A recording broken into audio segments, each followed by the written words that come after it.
unzipping the girl. There was a horrible parasite on her back. But not only were people not frightened, they were proud of it. This is the secret of the longevity of the island nation. 30 years ago, a group of archaeologists found a fossil in Mount Fuji. They cracked it open and found a strange fossilized worm inside. After scientific research, it was discovered this species was an ancient parasite called soma. If it had lived in humans, it would have extended their life expectancy. The life expectancy mark of 144 years was passed, so the island nation went to great lengths to clone this creature. But soma is extremely valuable. In order for the island to rise, they had to allocate their limited resources wisely, so they created a class of high-quality humans. The class must have an IQ of over 150 and not a single flaw in their physical appearance. They put soma in this group of children, where they not only had to study a demanding curriculum, there is absolutely no freedom of marriage. Marriage had to be assigned by the organization. Love is bullshit here. For the future of humanity and the rise of the island, they must choose their spouses based on the merits of their DNA. Anna was disgusted by this life. She feels like she's living like the Walking Dead. Her whole life was controlled by that disgusting worm. So in order to fight against the manipulation of her life, she and her best friend Sophie formed an anti-soma group. They agreed to escape together when we had the chance. But she never expected that her best friend would betray her. That night Sophie made her move early. She secretly sends a love letter to the guy she loves,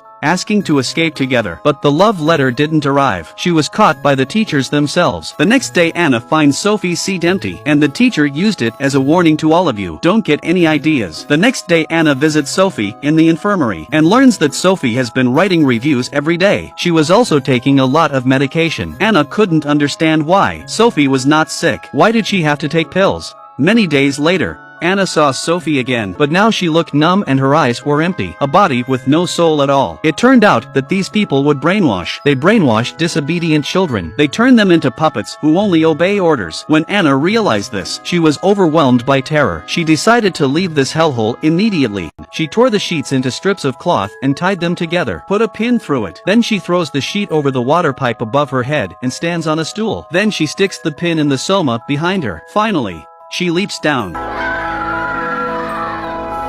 Anna and the parasite soma are successfully separated. Only she passed out from the pain. When she woke up again, she was in the medical room, and like her best friend Sophie, she was forced to take pills every day. But Anna secretly spits them out every time. In order to get Anna to accept soma, the school had hired a psychiatrist. But no matter what the doctor asked, Anna was always silent. He had no choice. The doctor had to first gain her trust as a friend. Then she would talk to him. Anna saw that the doctor was not forcing herself like the others, so she confessed her feelings. 私、外の世界が見たい。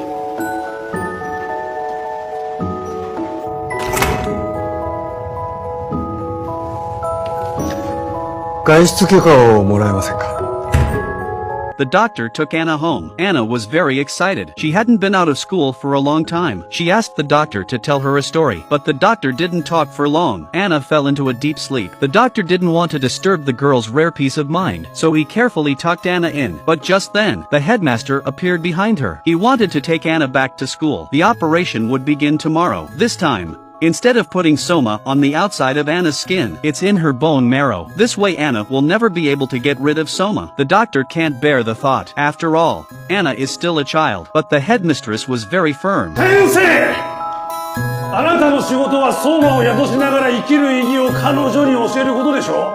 Anna wakes up to the noise. She didn't know what it meant to be parasitized by soma, but she knew that this time she was doomed. Anna was desperate, but what she didn't expect was that the person who operated on her was the same psychiatrist as before. He took off his shirt to Anna. It turned out that he too was a parasite of soma. He knew exactly what Anna was going through when she lost her freedom. He understood Anna's desire to be free, so he couldn't, under any circumstances, let Anna follow his own path. He sneaks Anna into the cart when no one is around. The walk stops and stops, although there were occasional mishaps, but they managed to sneak out. Outside was a friend who met them. Together they escaped the school of horrors in their car, as the doctor took Anna into the amusement park. Although the sky was drizzling, but Anna's heart was clear, because she wanted to be free, and she was free too. She rode the merry-go-round like she was on the prairie, laughing in the wind, singing in freedom. Everything is so beautiful. Everything was so happy. Anna thought to herself that it would be better if it was all true. Anna woke up from her fantasy into the cold reality of the world. She hadn't been rescued and she hadn't gone to an amusement park. It was all just her fantasy. But who says everything in her dreams is fake?